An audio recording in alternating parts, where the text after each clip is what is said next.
And thank you all for coming tonight. I hope that it's a worthwhile evening out for you, and certainly the food's good. Now, we wanted to talk tonight about providing healthcare to vulnerable populations with a particular focus on people with developmental, intellectual and developmental disabilities as an exemplar really of a vulnerable group in the population who requires a slightly different approach to care and some different perhaps resources as well. So the learning objectives for this particular session, and you have the handouts in your packs tonight. Thank you to Anne and Mary for preparing those for us. We've put in the packs the PowerPoint for tonight and some resources that you might find useful as well. So at the end of this session, we anticipate that you'll have a good understanding of the risks to patient health that present that occur because of the barriers to healthcare encountered by people with intellectual disability, that you'll be able to describe a framework for describing and understanding developmental disability, that you'll recognise behavioural presentations of physical and mental illness, that you have a sense of the legal issues involved in providing care to people with cognitive and communication issues, and most importantly, that you'll be able to identify some resources that will support you in your practice in caring for vulnerable populations, including those with cognitive impairments. So we're in the city of Greater Dandenong, and it's important to us that we focus on this group of vulnerable Australians because Dandenong is a socio-economically disadvantaged and ethnically diverse community with many people receiving HAC services, and in fact in a survey of those people receiving HAC services and some research that's been done there, we find that 35% have an intellectual disability. So it's a very high proportion of those receiving HAC services have an intellectual disability. Another 32% have a mental health problem. 16% have epilepsy. So it's a group that has chronic and complex health and social needs, and yet only 6% report seeing their GP or medical specialist in the last 12 months, which is quite surprising and quite worrying. So I wanted to talk first about a case, a young man who we saw in our clinic some time ago. 24-year-old man, Chris, presented to us, so let's say he's presenting to you in your practice with his father Clive, with whom he lives. Clive has seen you once in the last 12 months only for an infected finger, and you met his son Chris once when Clive bought him for his flu shot at the beginning of the flu season. Chris has cerebral palsy, an intellectual disability, a visual impairment and epilepsy. Clive says, over the last few weeks, Chris has been waking at night screaming, and Clive comes to you asking for something to help Chris sleep. Clive is his sole carer, and he's finding the physical demands of caring for Chris quite difficult to manage and really needing his sleep. And when Chris is now waking up at night and screaming for long periods of time in the night, Clive is finding that he's exhausted, and he's really asking for something to help Chris sleep so he, Clive, can sleep as well. When you examine Chris, you notice that he has the signs of a spastic quadriplegia, that he's got poor saliva control, and his shirt is soaked with quite smelly saliva, and he has a strong odour about him, and when you examine his legs, he's got multiple bruises on his legs. So tell me, from your point of view, meeting somebody like Chris, where do you start? Have you got any sense of what a differential diagnosis might be or how you might get there? And what issues do you think you need to address for Chris, your patient, for Clive, his dad, for yourself, and for your practice? Any ideas?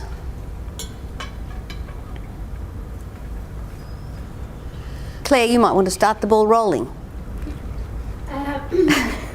Well, if Chris came into me as a patient, I'd be hoping that he's got more than a 15-minute appointment. So, okay, so the first point is, yes, that, that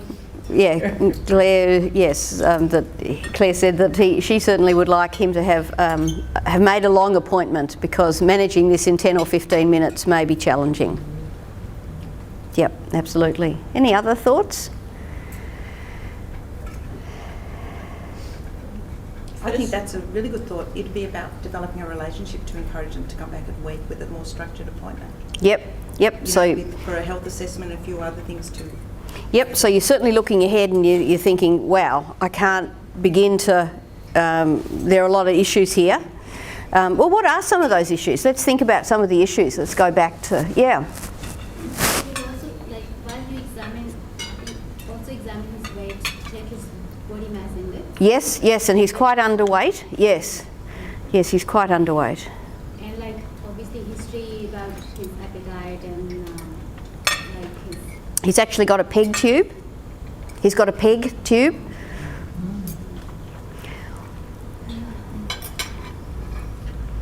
So that adds just another loop, doesn't it? Right. I guess the other thing too is to find out how they communicate. Yes. You've got to try and communicate with Chris at some point. And so finding out from Clive how he actually does communicate. Yeah, absolutely. He's got a visual impairment, so does he just communicate by touch and feel, or how bad's the impairment? And actually just doing an overall assessment and finding out how bad his epilepsy is, how bad his visual impairment is, and just getting an overall look, I guess, the first time round, and then making your plan from there. So it's a real kind of negotiation, isn't it, with Clive, saying, I don't want to just prescribe temazepam for Chris or for you or as a job lot. Why is he all of a sudden screaming at night? Is it because his epilepsy's kicking in? Is it because he's waking up with nightmares? Yeah, Has fantastic. something changed? Yeah. So you really... lots of issues. There are a whole lot of different things. Yeah, there certainly are. So the issue of time to do that, and complexity, and going back to first principles of just thinking what could be causing somebody distress to be waking at night, and then working through those diagnostic possibilities is all going to take time, a number of appointments over a period of time, and so there has to be a negotiation with Clive that this is going to take a little while to work out. Anything else you wanted to add to that, Claire? Well, I suppose if Chris and Clive seem to be known to the practice, but if they're not known to the practice, it would be useful to have strategies on how best to get background information about his past history and. Absolutely. Well, they're not well known to the practice. Clive came for a quick appointment, just fix my cut finger, and Chris came for his flu shot to a flu shot clinic. So they really haven't spent the time with anybody in the practice, so that nobody really has got to know them yet. Okay, let's just sit with that for a minute, and I want to introduce you to the real Chris and Clive.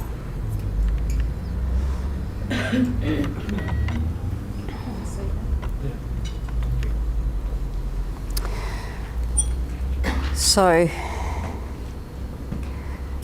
this is the morning routine. How long does it take you to get ready in the morning? It can take 2 to 3 minutes. To do what? What sort of things? Get him out of bed, I put him on the floor, I wash him, I bathe him, dress him.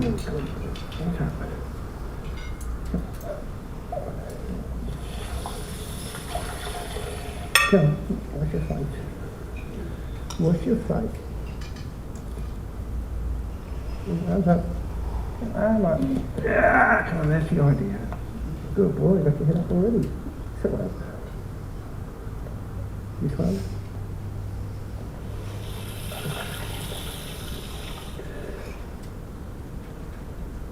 bruise on your leg there from where you hit your bed. That was that. There we go. Give me these. Give me these. Put his condom drainage system on, and his catheter bag and all that kind of stuff. Get him ready. And you do all that in 20 minutes? Really. That's pretty speedy, I think. Oh, it could take longer, but it's normally 20 minutes. Okay. 20 minutes. I'm just going to show you another couple of short clips.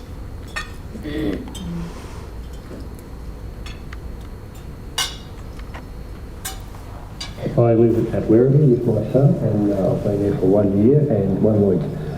Prior to that, I lived at Campbellfield, where I lived there for 23 years. Right, okay. And 23 years. yeah, since I've met Gail, I've shifted closer to where she lived.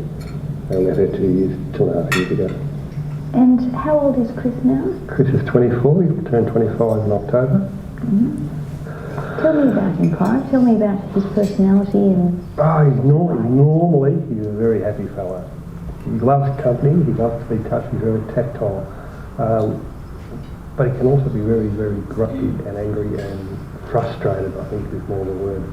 When people approach him, he'll put his arms up, but he won't actually look at them because he probably doesn't see them clearly. And he asks to be picked up. Oh, yes, well, he puts his arms What else does he ask for? What other things can he express that he would attention. like? He wants attention. Whether you pick him up or just play with him. He's constantly asking for attention, which I give him most of the time. I can't give him more time, but I do give him. Yeah. And he hopefully gets it. And what sort of attention does he like? What does... Oh, just tactile. He's a very tactile person. He likes to be touched, he likes to be tickled. He likes just, if I'm sitting in the car, for example, if he's in the front seat, which he occasionally is, I will reach out and we'll hold hands as we're driving down the road. Just things like that.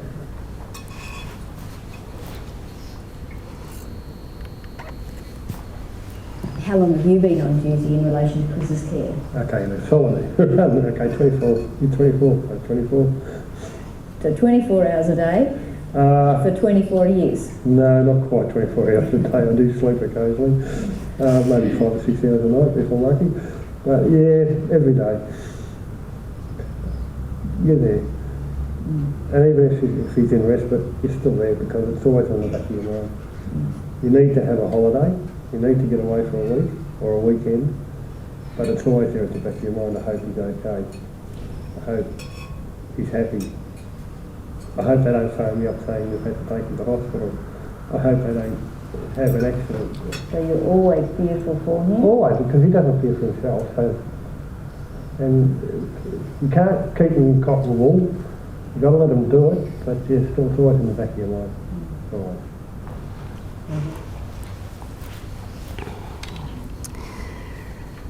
Okay, so Chris and in fact Clive too are both in a sense vulnerable people. Oh, sorry.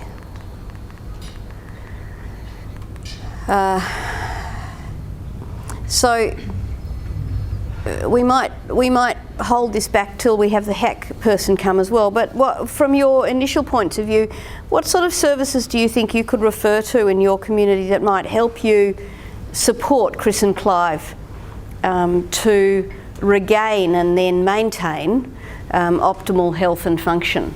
You have to have an assessment of first, looking at the father and him up. That's certainly not sustainable. He's going to injure himself. That's right. So you have to have some sort of OT physio assessment to see if you get some voice. They've actually got a mobile hoist at home, but they live in a rented accommodation. It's quite a pokey little unit, and it's hard to manipulate the mobile hoist around the corners. So he still lifts him in and out. Rental, you can't get the ones in the room. That's right. That's right. So there's problems there. He taught me a lot about. He taught me a lot about a lot of things, but one of the things you notice when you first meet Chris is his smell. And we all tend to step back from people who smell bad. You know, it's a kind of a community response, isn't it? And really, as health professionals, we need to step forward and think, why does this person smell bad? Because if it's a barrier for us, it's a barrier in all other aspects of this person's life. And for Chris, any ideas why he smells bad? Now, having seen that footage? He's one, drooling. Yes. And B, he's only having a bed bath. Exactly. So you'd never know unless you asked, would you? Because you wouldn't. Well, even You if wouldn't ask, think. You'd be told that he gets bathed every day. Yeah, so you have to ask very specifically, how do you bathe Chris, you know? Now, the reason he does it on the floor of the bedroom with a washer is because they live in rented accommodation and the shower is over the bath.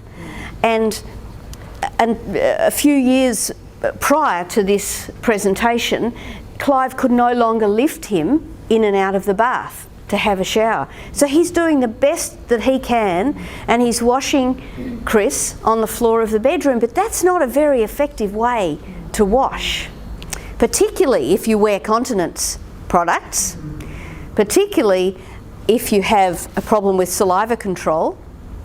And so Chris has this continual odour, which is really important to kind of think about.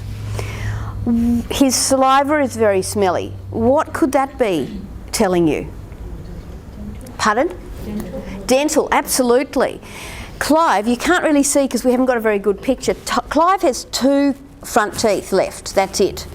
So dental care, oral care, hasn't been a priority of his. So if it's not a priority of his, it's not going to be a priority for Chris, is it? And there's another clip where I say, you know, when has Chris last seen a dentist? And Clive just looks at me as though I'm mad and says, well, he's never seen a dentist. And I say, well, why hasn't he seen a dentist? And he said, you know, I mean, pick up your game here. He's never eaten. He doesn't need a dentist. You know? So there's an understanding that he has that I don't have. And, you know, we were on sort of parallel paths there for a while. We weren't understanding each other. So he thought I was mad for asking, and it took me a few questions to actually get the fact why we were on those different paths. So he hasn't addressed Chris's oral and dental health needs, 1, because he doesn't think he needs to because Chris isn't eating, and 2, because it's not really a family priority.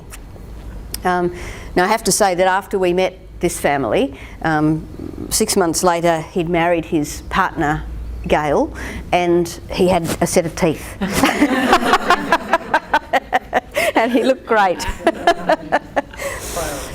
And I mean, you can see how much he cares about Chris and how committed he is to Chris's health and well-being. The fact that he isn't addressing dental care isn't neglect. It's a different set of life priorities. He and his partner Gail are competitive square dancers.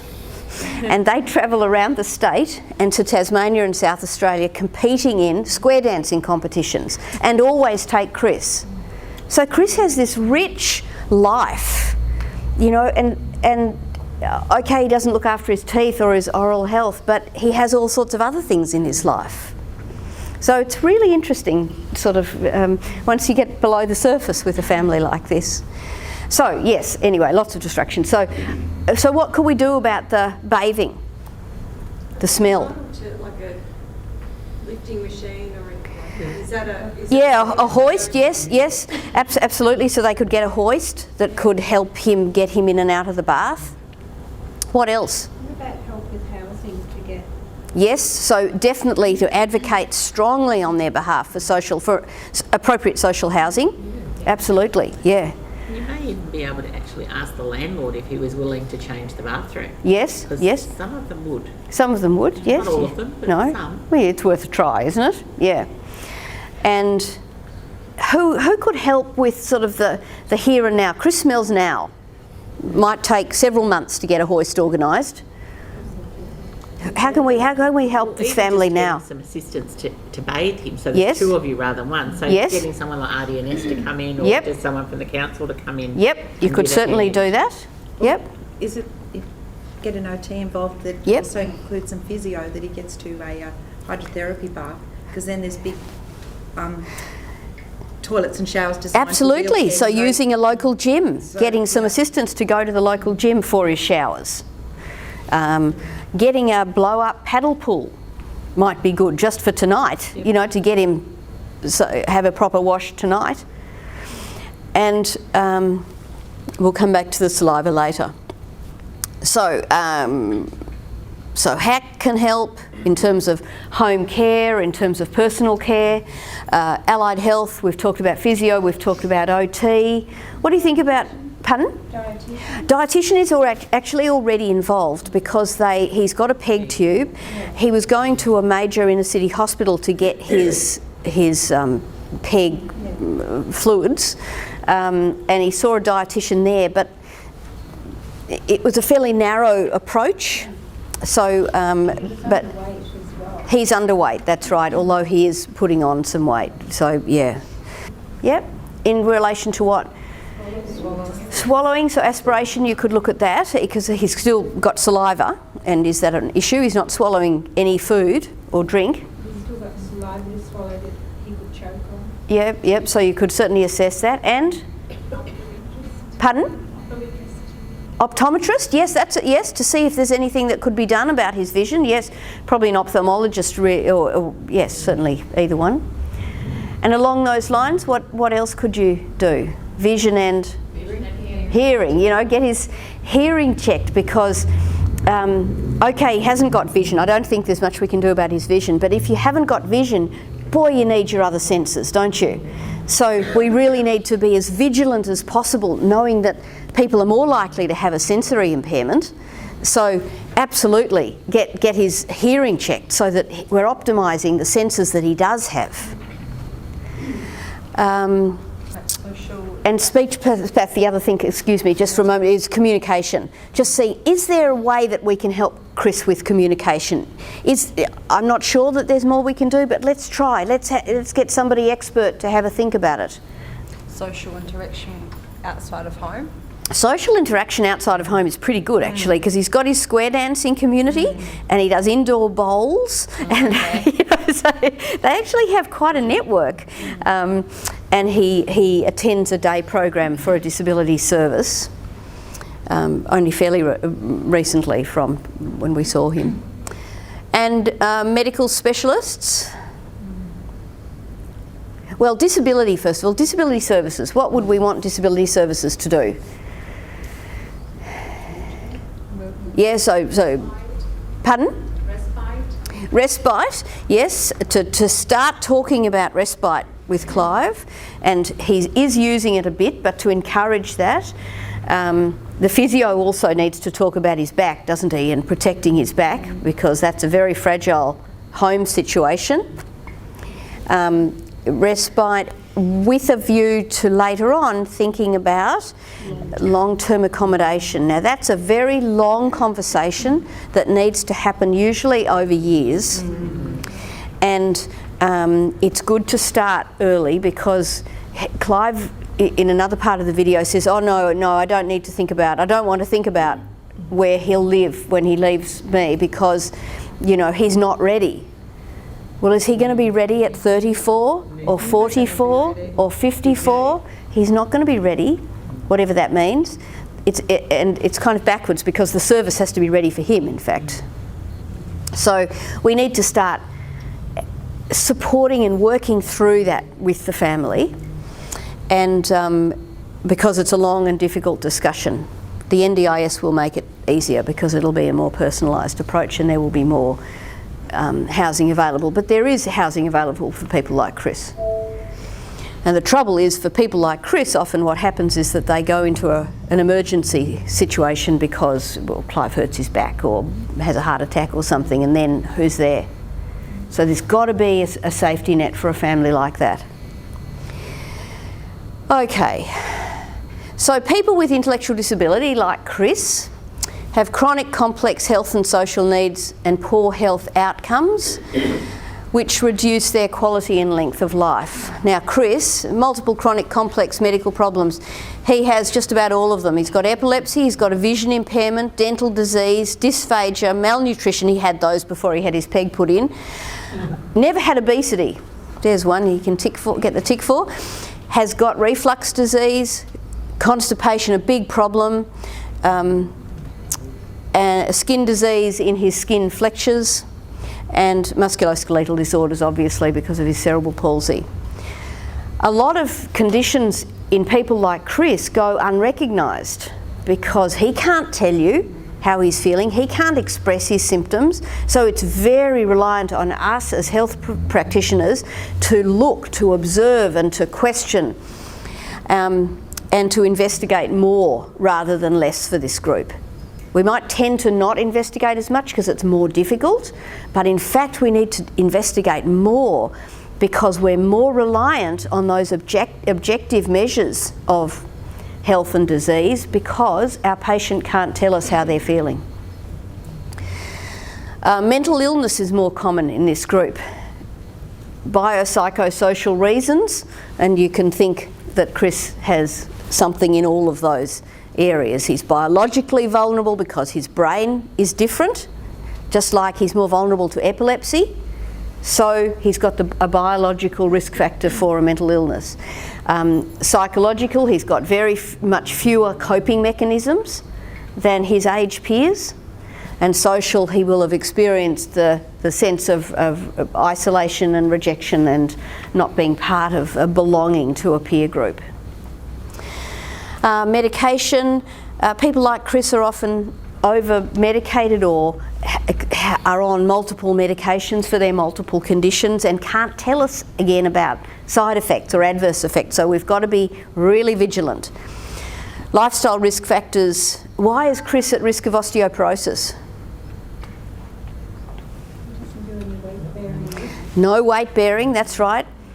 Probably very little sunlight, although hopefully he's getting vitamin D in his enteral nutrition. And also he's on anticonvulsants. So he's got a whole lot of risk factors. So when you see bruises on his legs, it's probably because he's kicked the bed, maybe during a seizure, big risk of pathological fracture.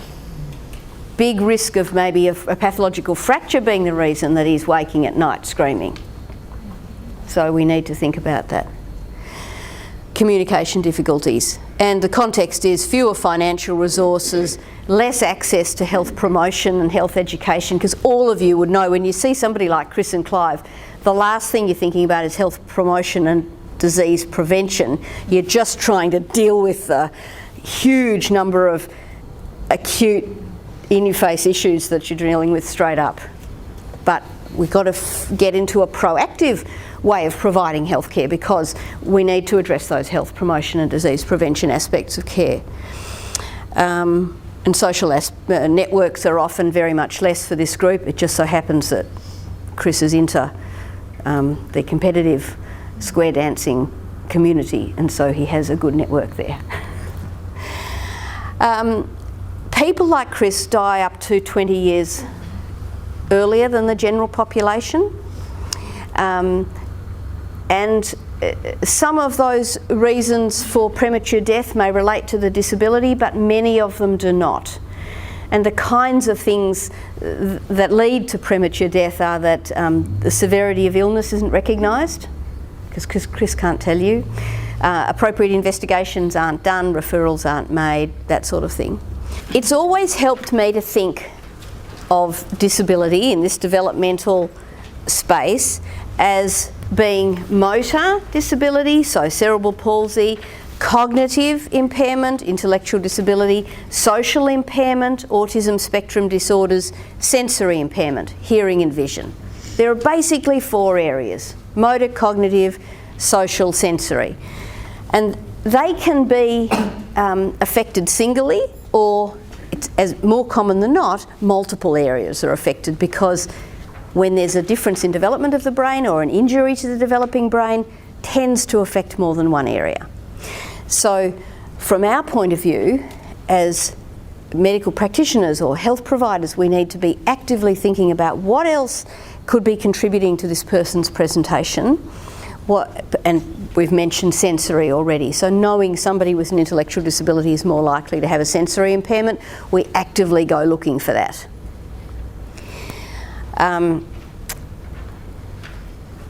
developmental disorders, I just put a definition there, that they're disorders arising from differences in neurological function that occur during the developmental period. So in childhood, in the developmental period, that's when they appear, that are severe enough to require ongoing support and that are centrally based. So they result from something that's either affected the developing brain or a difference in development of the brain. And we can think of developmental disabilities basically in two categories. One is around the cause of disability and one is around the function that's affected. So you can functionally describe somebody as having an intellectual disability, cognitive impairment, cerebral palsy, motor impairment, autism spectrum disorder, sensory impairment. They all describe the function. Don't tell you anything about why. Don't tell you anything about why it's occurred. The other group of diagnostic categories are those that tell you about the cause. Down syndrome, Fragile X syndrome, rubella syndrome, fetal alcohol syndrome, whatever it is, they tell you about the cause. And the cause is really important to know because it informs your medical care. Knowing somebody, for instance, has Down syndrome means that you know that their thyroid is likely to be a problem throughout their life, so you're going to do yearly thyroid function tests. So that they inform your medical care. They also let the family know when and why disability has occurred, and that is very important to many families, particularly if they, and often the mother in particular, sort of has a guilt about why that disability's occurred. Has she done something that caused that? And so knowing that it's Down syndrome or some other cause, I was going to say Fragile X, but actually that comes down through the female line. So, but she needs to know that if that's the case. So if he does have Fragile X, then the family need to know that because there are reproductive implications for both the parents, the person themselves, and immediate relatives. So the causes of developmental disability are multiple. You can have anything that affects the developing brain. So I've got a list there: genetic and ischemic, infective, toxic, traumatic, anything that can affect the developing brain. And we need to, because of the ongoing rapid development of genetic understanding and genetic technologies, we need to keep revisiting this area with our patients for whom a diagnosis has not been made every 5 years. So that if you've got somebody with a developmental disability and you don't know why, think about genetic review every 5 years because it keeps on changing. My son, who's 31, who has me as a mother, so has had many tests through his life, was only diagnosed 2 years ago with the cause of his disability. A rare genetic syndrome, spontaneous mutation, but it wasn't something that we had known before because the tests weren't available. So, and that makes a lot of difference for our family. My daughter is just about to get married. There were implications for her. There were implications for me in better understanding. And if he'd been a child, there were some interventions that we could have involved. Thank you very much. Oh, there he is. There they are. There were some interventions that could have been put into place, dietary interventions that could have helped with his epilepsy and his cognitive impairment. But at the age of 31, that horse has bolted. But at least we know what caused that disability. So some of the resources that I've put in your pack are genetic resources for information and for clinic review. Autism, just a note about autism. Autism spectrum disorders are obviously a spectrum of disorders from a little bit of autism to a lot of autism, and they're impairments that are manifest in early childhood And the kinds of three areas that are affected are social interaction and communication, a kind of inflexibility of thought, and atypical sensory function.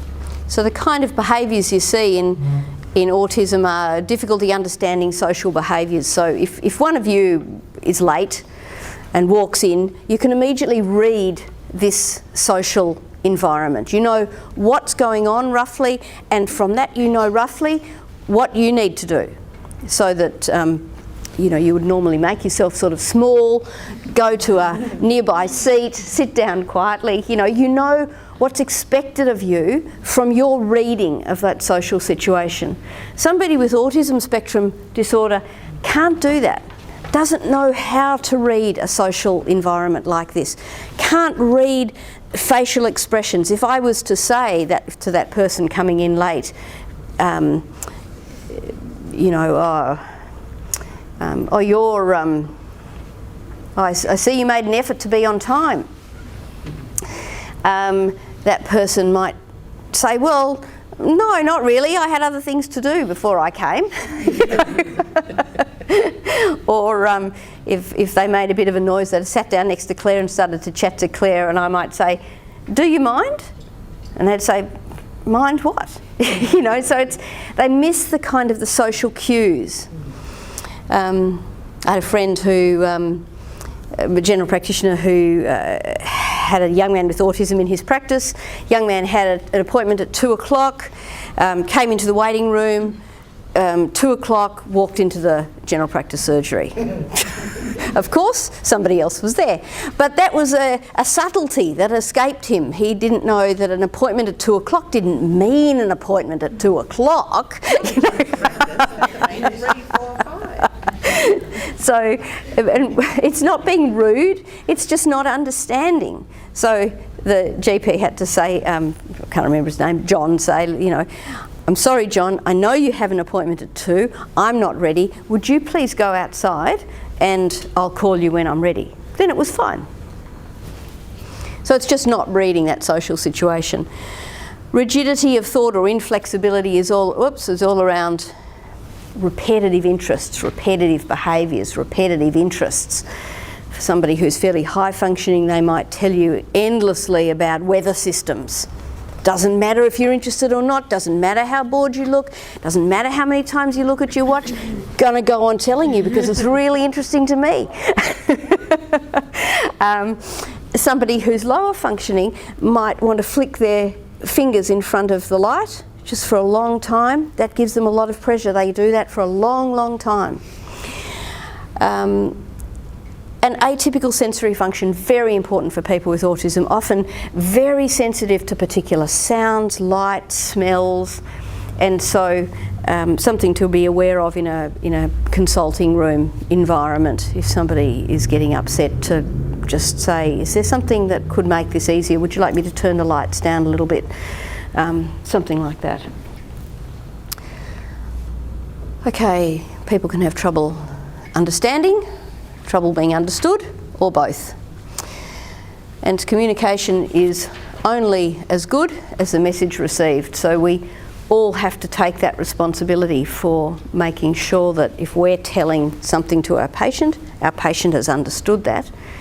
And the more difficulty they have understanding because of literacy or language or cognitive impairments, the more is our responsibility to step forward and to work harder to make that communication successful in whatever ways we can. So if any of us, if you're learning complex new information, what helps you understand that situation, that information? Sourcing it from different avenues. Okay, so getting it from different inputs, yes.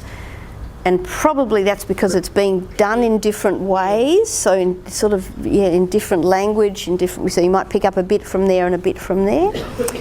As you said, repetition, absolutely. What else? Something to take away. Something to written information so you can take away and think about it afterwards, yes, and maybe ask some more questions about it afterwards. Yep. My husband's a pilot. If he's trying to teach me to fly a plane, I want him to speak to me directly, all right, about it. I want him to do it slowly with adequate time to process between the chunks of information that he's giving me. It's adequate for you, not necessarily for him. That's exactly right. For me, we're talking about me. I'm the one that needs to understand here. His job is to help me understand. Clear? Absolutely no aviation jargon. Okay. Oh, this is Jackie. Yeah. So in chunks, with visual support, gestures, diagrams, pictures, whatever. With the support from a familiar, trusted person. If it's not him, then I need a friend. You know, it's the same strategies we all need. It's just that people with intellectual disabilities find the things that we find easy to understand, they find more difficult. And so we just need to use these same strategies, but just use them in situations that we might not need them ourselves. And similarly, if we have difficulty in getting our message across, then we're going to use things like writing, because we can write, pointing to pictures, pointing to objects. We might use sign.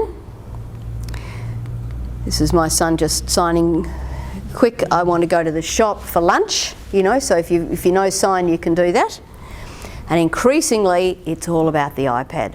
So many people are using an iPad for communication. It's so much more affordable than the specialised disability communication devices. When my son was about 10, we paid $12,000 for a communication device for my son.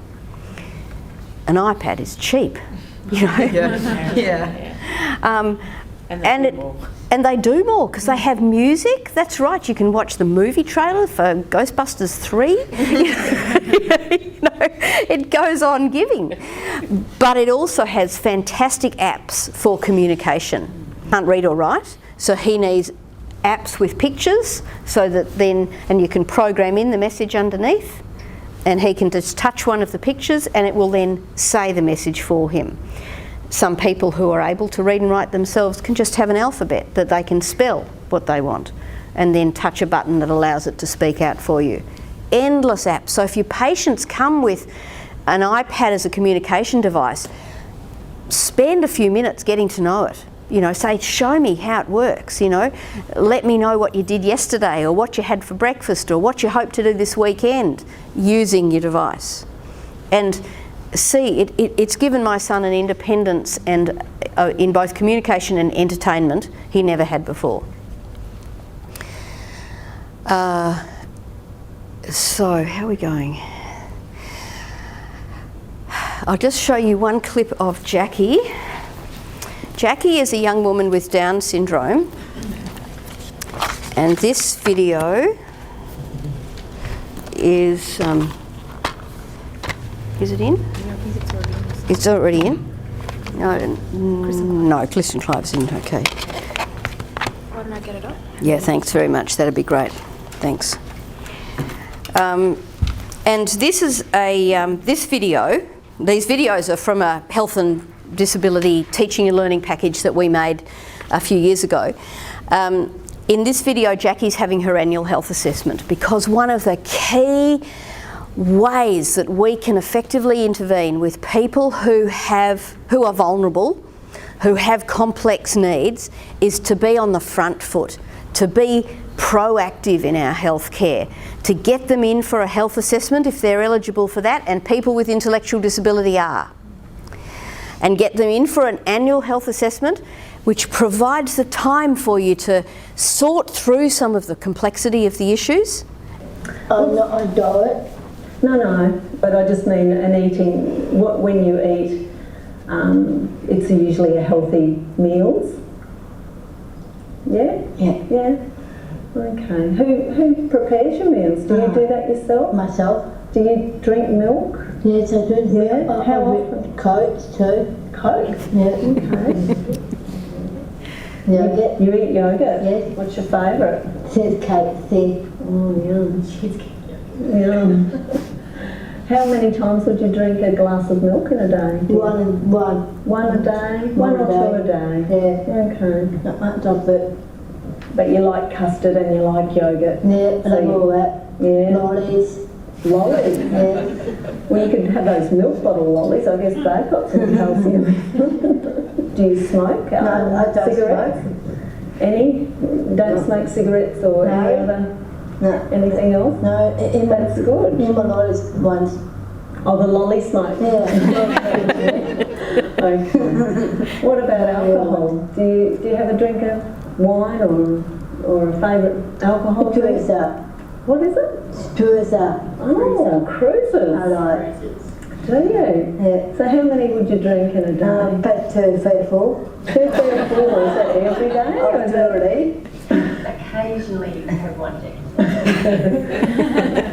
Jackie's difficulty with communication, so her understanding what you were asking her. What were some examples of that? The diet. The diet? Are you on a diet? I'm not on a diet. Yeah, that's right. I just eat well, you know. So that's right. So she immediately picked up that.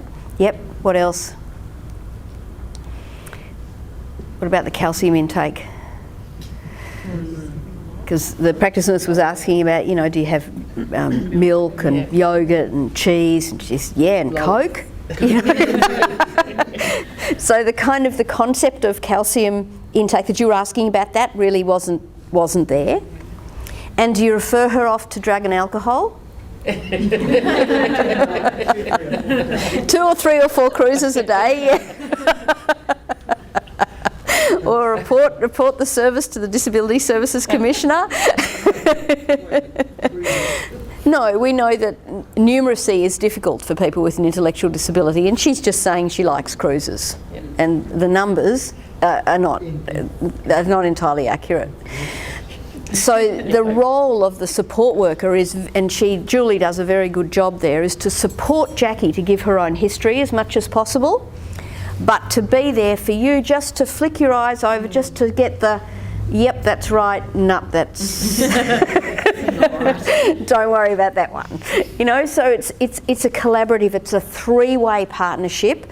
The person with the disability, Jackie, of course, wants to give as much history as she possibly can, and you're there as the health professional, and the support worker is there, or the family member is there, and the 3 of you need to work together, always supporting the person with the disability, and always your relationship is first and foremost with the patient. A bit like an interpreter, the care worker, but a little bit more than that, because she's actually providing information too. Were you going to say something? You look. I'm just looking at the videos, you get such rich information from, you know, seeing people in their own environment. You know, so Yes. as a general practitioner, like I go in the morning and I'm just there seeing people every 10, 15 minutes. So what strategies do you use to try and get out of that and to get that really rich experience of what's actually happening at home? Yeah. It's very hard, you know, in the system, I suppose, when the system is set up that you're seeing people in the practice. It's very hard, isn't it? And one of the reasons we wanted to film Jackie at home was to give people a bit of a sense of what a supported accommodation facility was like. She lives in this terrific one in Narre Warren, great big sort of kitchen and big back garden with lots and lots of trees, and she and 4 other young people with intellectual disability live there, supported by staff to be as independent as they can. So, but how can we find out about that? I mean, if you can, you can do a home visit at least once, just to sort of see what the environment is like. Perhaps a practice nurse could do a home visit once, and not talking about regularly, but just to get a feel, because it gives you such a lot of information about the capabilities and strengths of that person and what's important to that person, and allows you to make it a much more person-centred kind of focus in your consultation when you know that person so well. So that's the partnership, I talked about that. Now, support workers have a big manual called the Residential Service Practice Manual. That's Department of Human Services document, but a lot of the community service organisations use it as well. And I've put a link to it. Gee, I'm not sure I did, but I hope I did. If I didn't, you can look it up, write it down. It's the Residential Service Practice Manual. It's on the web. Chapter 5 is all about health, and within Chapter 5 is the requirement that people in supported accommodation, like Jackie, need to be taken to their GP each year for a health assessment. So that's their staff requirement, that they need to facilitate that. And there's a document called a CHAP. Have you come across that? The Comprehensive Health Assessment Profile or Program. I don't know what the P's for, but program I think it is. And it's just a tool for collecting information so that you get a full history, because the person who comes with that patient may not know the person as well as you might like. And so you get the history from the house, it's filled in comprehensively, and then you can use that as the basis for your assessment. Usually it's best done with a practice nurse in collaboration with the GP, working together. And if you come across a situation in which somebody with a disability arrives with a support worker who doesn't know the person well and can't answer your questions, then you either ring the house supervisor, who's usually at home, and say, hey, I need some more information here. Or you say, I'm really sorry, I can't do this today, we're going to have to make another appointment. And you're going to have to make another prolonged appointment because I can't do it without really good quality information. That's the CHAP. I talked about that. Working with support workers, their expertise is in working with people with disabilities, not in health. So don't assume any health knowledge. They are not health practitioners of any kind. And we need to treat them just as a member of the lay public, as we would a family member, perhaps. Support workers work defined hours in shifts, and so the person you see today may be going off duty tomorrow for a week, or, so you've got to make sure that the information from your consultation is written down clearly so that it's accurately transferred to other members of the household who will be continuing the care of this person at home. So providing a written summary of key points about assessment and management. Some support workers, like Julie that we saw with Jackie, are fantastic, committed professionals who are in this for the career. Others are people who are doing it as a short-term job to save up a bit of money to go on their big overseas trip. And so we need to take responsibility for the proactive healthcare. We need to make sure those appointments are made. We need to follow up if they don't attend, because it can get so lost in the system of a house staff that's changing a lot. And by comparison, working with family members, their knowledge is intimate knowledge of that person concerned, but once again, not of health issues. So we need to value their perspective, because they may be very good judges of whether somebody is ill or not ill, but we need to critically evaluate that information. They might have been providing care for a long time, so we need to kind of, like Chris and Clive, disentangle whose issue is whose. Who's tired, who's sick, who wants what, and deal with the different issues, but work out which ones relate to Chris, the person that is your patient. Providing a written summary is very important, and to go in the patient's file, both at home or in the house or in your file, to make sure that information you capture is kept. And some families will be very organised and have very big files containing a whole lot of information about the person that they're caring for. Others will be disorganised. So once again, we need to take responsibility for that proactive care and follow patients up when we know that's required. Behaviour is a form of communication. We all communicate through our behaviour. I can see quite easily now who's tired, who's not, who's interested, who's not. When somebody expresses themselves through their behaviour in a way that is concerning for those people in their environment, we need to regard it as a symptom. It's a change and it's a symptom like pain.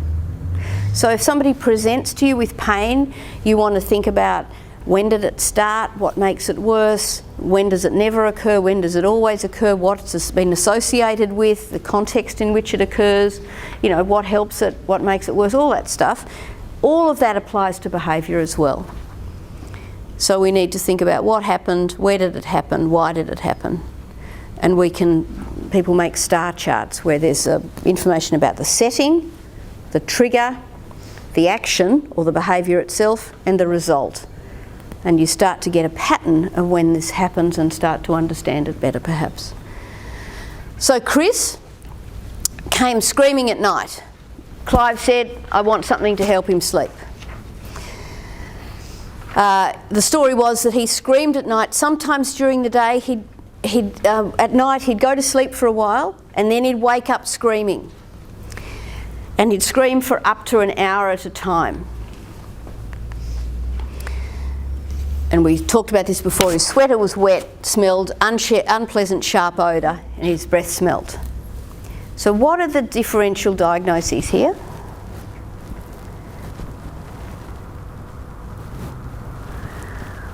His behaviour is changed. He's now waking at night. So it could be pain, absolutely. So it could be pain, and it could absolutely be teeth, or ulcers, or what? Or what? Ears, absolutely. Otitis media, yep, absolutely.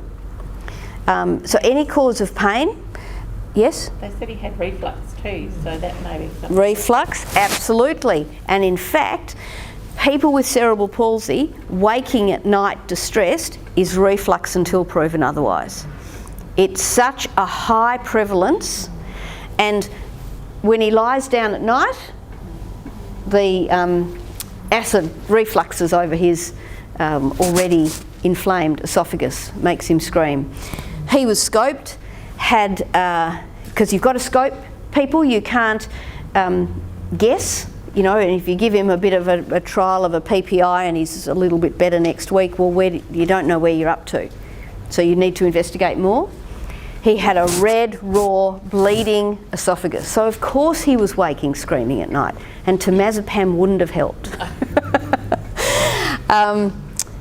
But it could have been a pathological fracture. It could have been anything that caused pain. So if for him it was gored and he needed it treated. And once it was treated, his sleep improved. This was a young, not a young man, young in my view, but 56-year-old bloke who was aggressive. So he presented to the ED actually because he'd been aggressive and they wanted something to medicate him to settle him down. He came in with a staff member. He'd been increasingly irritable over a number of weeks, uncooperative, refusing to get up, refusing to leave his room, wouldn't join others for meals, wouldn't join in. So that's the kind of the context. And and on the day of presentation, what had happened was that he'd hit a staff member. What do you want to know? Has anything changed recently? Yeah. Has anything changed recently? So this has all been going on for a number of months, and the only thing they could identify changed, there'd been some staff changes about 6 months ago, and a particular staff member had left the house that he'd been fond of. Yes, so some people might just overlook that, but that's actually really important. This guy had spent his life in institutions. He had no family, and the house staff were a very important part of his social network. So the other thing you want to know is exactly what happened. So on the morning of presentation, what happened was he'd been reluctant to get out of bed. That particular morning, bit of pressure at the house, time pressure, staff member said, get up, he wouldn't get up. So the male staff member ripped the doona off him And he lashed out and got that male staff member where it hurt most. Now that wasn't the aggressive behaviour. Is that aggressive behaviour? No. It's not aggressive behaviour. And what's the most likely diagnosis? Well, he's probably depressed if nothing else. Yeah, he's not smiling and joking as before. He doesn't enjoy the things he used to enjoy. Wants to stay home in bed, wants to sleep, wants, depression. No longer interested in eating, losing weight. So yes, depression, except you can't see here. You've got to also rule out physical causes. He's a man round about mid-50s. He was quite gaunt. So you need to make sure he's not got something physical going on. An infection, a malignancy, something else. But in fact, there was that trigger life event with a staff member leaving, and in fact for him it was depression, and he responded really well to an SSRI. So I think we'll skip that. You can see that, you've got that. So just to recap, people who have trouble communicating express themselves through their behaviour. The clues are in the of the diagnosis are in the history and examination and investigations. And we need to think about physical health, mental health, sensory issues and environmental factors. That came up in your practices that you wanted to share with us? Or any challenges or things that work well or things you're struggling with?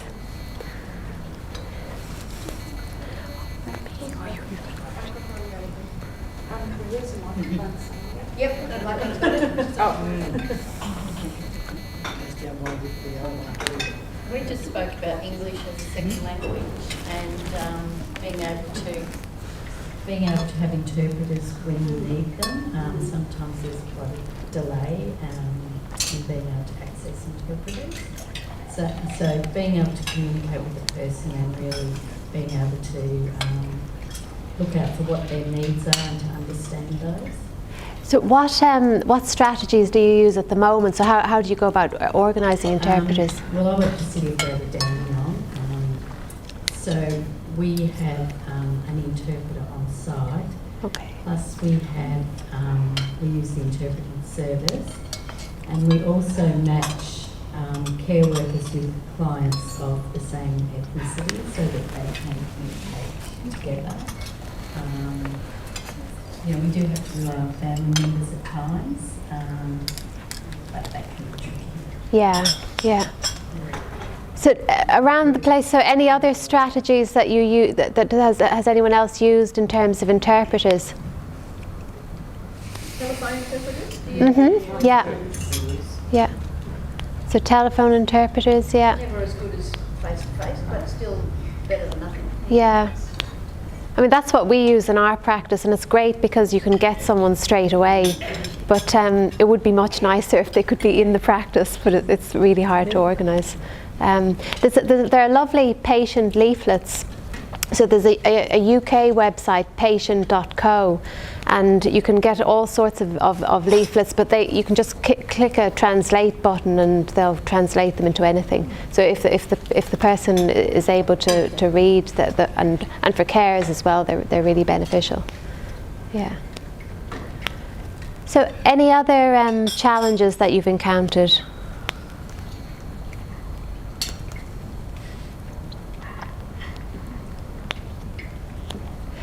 Jane, you were saying that sometimes people find waiting rooms, so the stimulation or practices with noise and light and things difficult.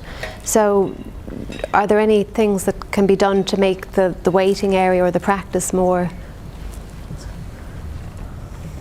Yeah, well, many of the people that we see who tend to be on the more severe end of the spectrum have a lot of trouble waiting in waiting rooms, and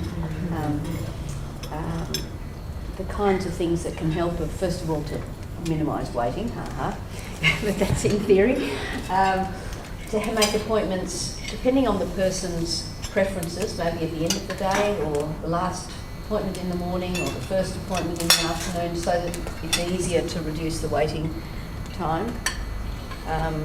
To perhaps have a, if your waiting room, depends on the layout of the waiting room, but to have a quieter spot within the waiting room, or perhaps to allow the person to wait in a spare consulting room if you've got that, if they're finding the noise or the many stimulation points of stimulation that are there in a general waiting room. That's difficult for them to manage. Sometimes turning down the lighting can help just a little bit if you have that facility. So it's a matter very much of talking to the person who knows that person well and say, look, we want to make this as easy for the person as possible. Can you think of some ways that we could reduce this person's anxiety in this situation? Because the carer knows when they book an appointment, they'll They do. say, oh, can we have one, you know, like on a Saturday morning, Yeah. you know, or something like that when there's less people around. So, Yeah. Or I'll go and sit over in that far corner, so when you need us. Yeah. That's a little bit. No, that's it, thanks. Another possibility is for the person to wait where they're comfortable waiting, either at home or if they're only a few minutes away, or in their car, or in a local park, or in a local cafe, or whatever works for them, and you give them a ring perhaps when the previous patient is going in, so they've got a bit of time to get to you, but they're not waiting a long time. I think one of the solutions is treating it as a team, and it's the engagement and the chronic conditions. So, I think one of the solutions that came up on our table is, you know, it's regular review under the care plans and getting that patient back, or home visits as well. So there is structure behind that. They're not just reactionary turning up to the practice, but there's a structure that they're coming at least 3 to 6 months for review. That's a really good thought, and one of the things that really helps people with intellectual disability or autism is if the consultation itself has a pattern to it. Yep. So if you tend to introduce yourself in the same way, and then perhaps ask them to sit down, and then, you know, I don't care, take their pulse, take their blood pressure, do something that helps them understand the context. And it doesn't matter if it's not relevant. It's a matter of them feeling safe, because that's part of the routine that they experience. And for people who are highly anxious, a visual aid can be very useful. My son used to get very anxious and go to the dentist, so we made a little laminated card and said, when I go to the dentist, I need to remember to sit in the chair, and open my mouth, and then the dentist can be quick and we can leave, you know, and go and have a hot chocolate or something, whatever it was. And so there's a sense of progression, a sense of what's going to happen, what's expected of that person, and sometimes a picture of the doctor, or the practice nurse, or the dentist, or whoever they're going to see, can help them, again, feel that they understand what's happening, and that they're not so out of control. We do a lot of we started doing the intellectual health assessments now. Great, fantastic. A lot of patients with schizophrenia and intellectual disabilities, acquired brain injury, and they're living in the SRSs. So I go out and take everything and do all their obs and fill it in. And then the doctor, he does a home visit to these patients every fortnight. So he then follows it up. And even to do their diabetic reviews, we've been doing it that way. Yeah. So that's a real proactive approach, isn't it? Yeah.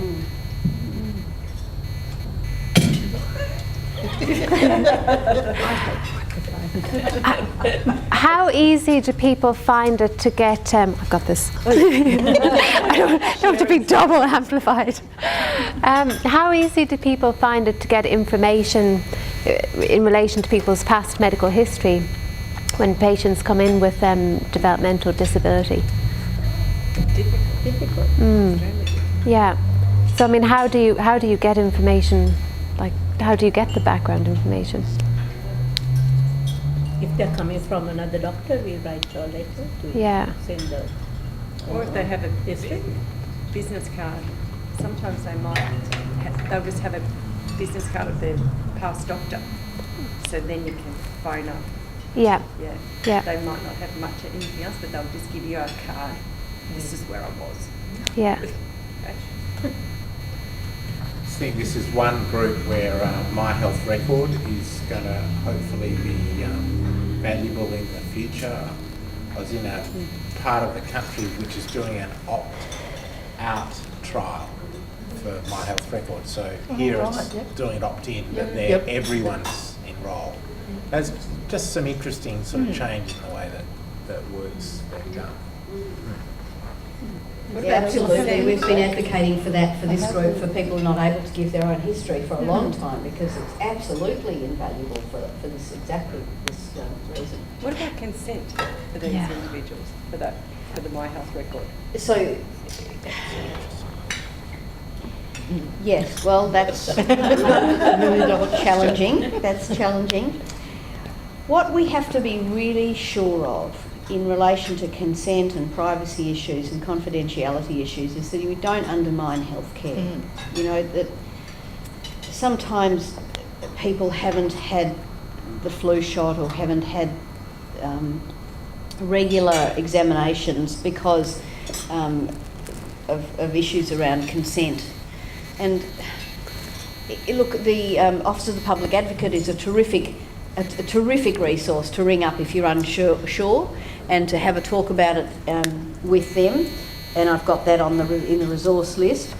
But in general terms, our practice at our centre is to share the medical reports with the people directly involved. And yes, we talk about that with the patient and the support worker who comes in, and with the medical guardian whenever we can do that, which is usually the family. So we check with the family. But first and foremost, our priority has to be to provide good health care to the person that we're working with.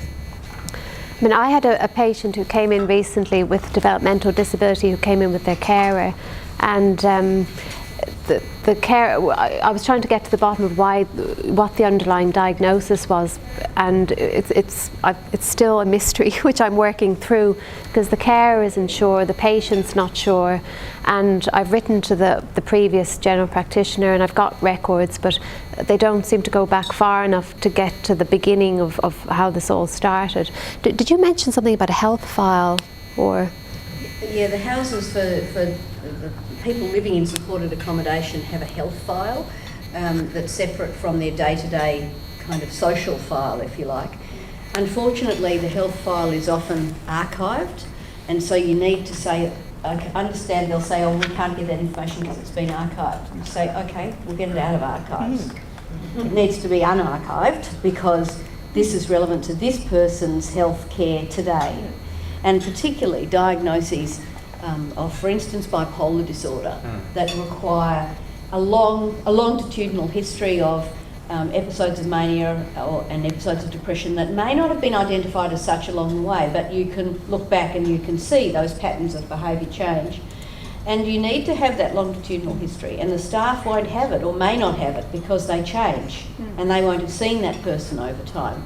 Family may have it, so always important to involve the family, both in terms of issues around consent and, of course, in terms of that, getting that longitudinal view of who this person is and how they've changed over time.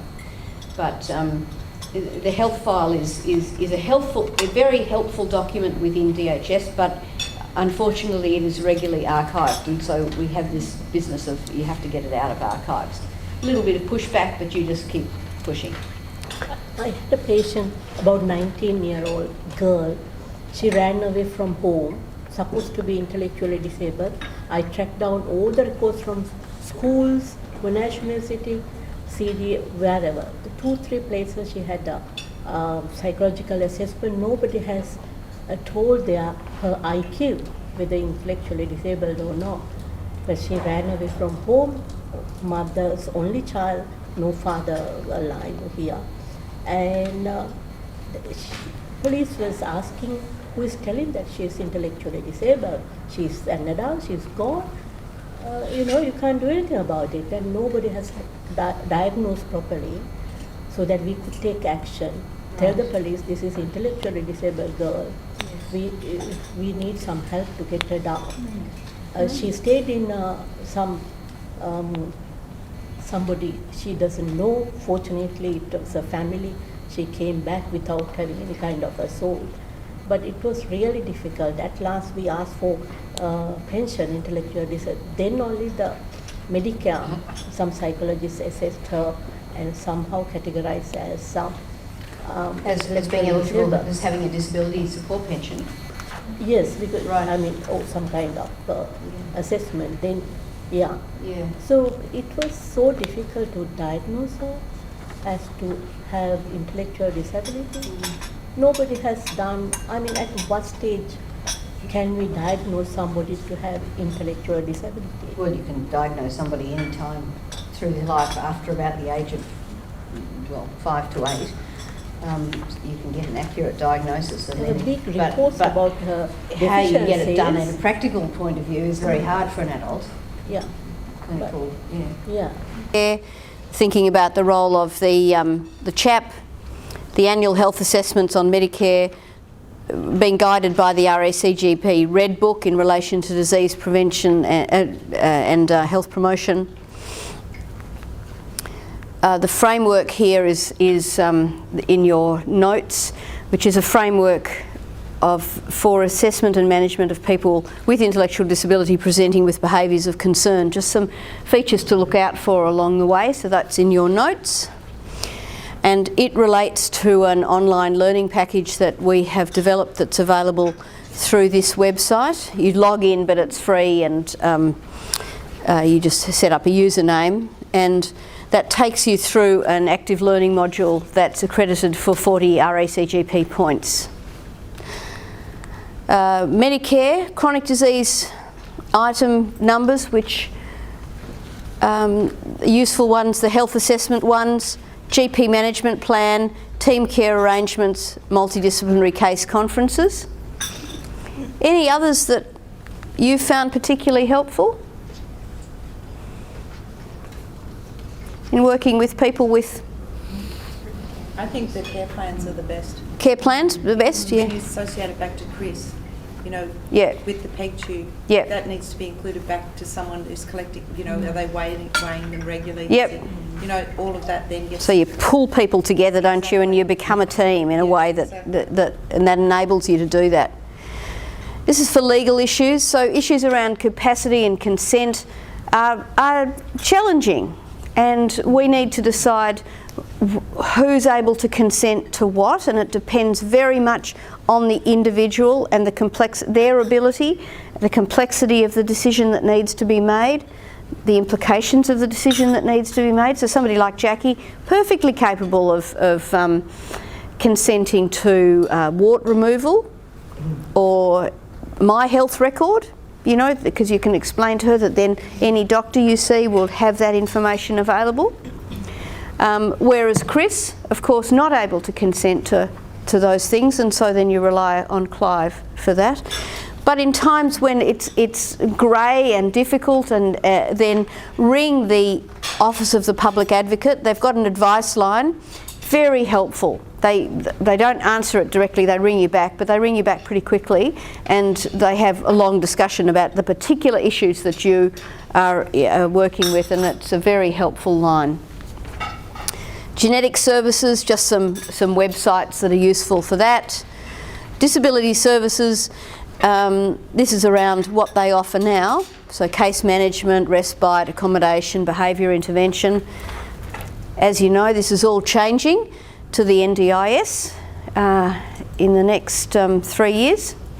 And the life for people with disability will be very different and very much better, and will continue to get better over time. It's going to take 10 years for this system to really mature, but it is already making a huge difference to people's lives in the areas in which they have rolled out. I find it very difficult to get case managers to give any information or to... About the NDIS? No, about a patient.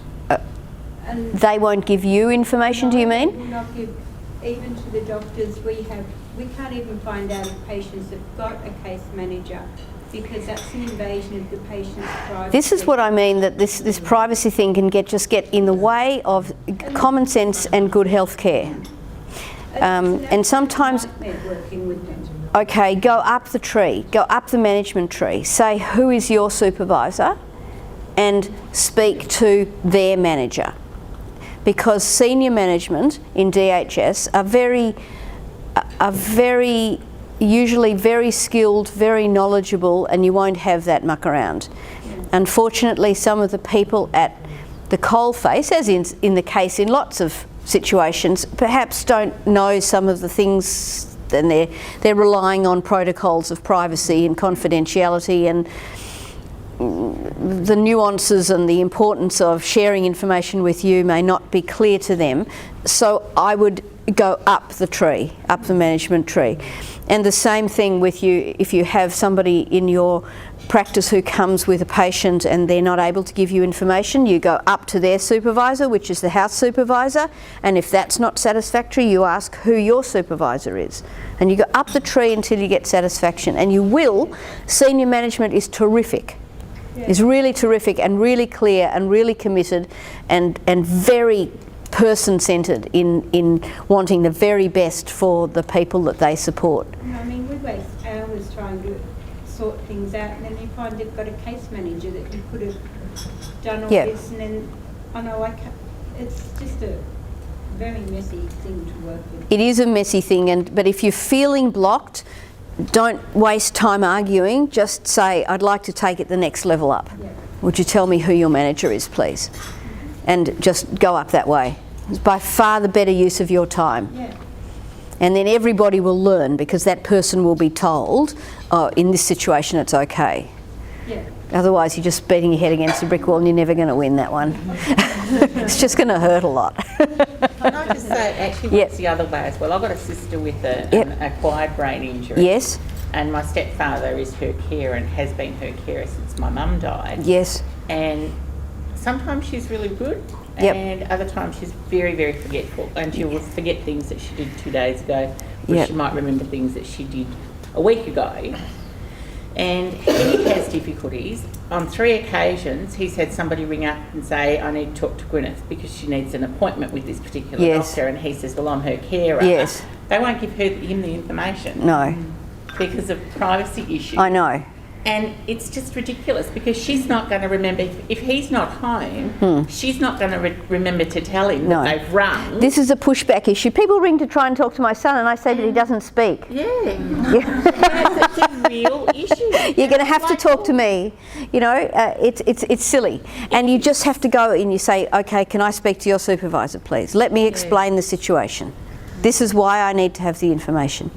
Just it literally put off her appointment for nearly 8 weeks because they kept ringing and not talking to him. Oh, that's so ridiculous. Yeah. Well, that's I was angry. Absolutely, and rightly so, which probably brings me to, if I got, this is all the stuff that you can find on our website. We've got, we're redeveloping it so it's going to be better, but it has got a whole lot of resources on there that hopefully will be useful for you. So I must have put it in your list of resources, the complaints mechanisms. The complaints mechanisms. So if you're unhappy with disability services, complain to the Disability Services Commissioner. If you're on this list, Di. And there's 3 different web pages. And I think it's also on the yes, it's also on the handout with the picture of the Titanic and the guy saying it's only a little iceberg. Because every complaint is an opportunity to improve the system for other people. So it's really important we use complaints mechanisms, and the Mental Health Complaints Commissioner, the Disability Services Commissioner, both have very strong ethos of using each complaint to improve the system for others. So it's really, have a very low threshold for picking up the phone and saying, hey, what do you think I should do in this situation? This doesn't seem fair. That situation. Yeah. So there's Jackie with her cruiser. Any other comments or things anybody would like to say? So, Anne, where are we going next? We're going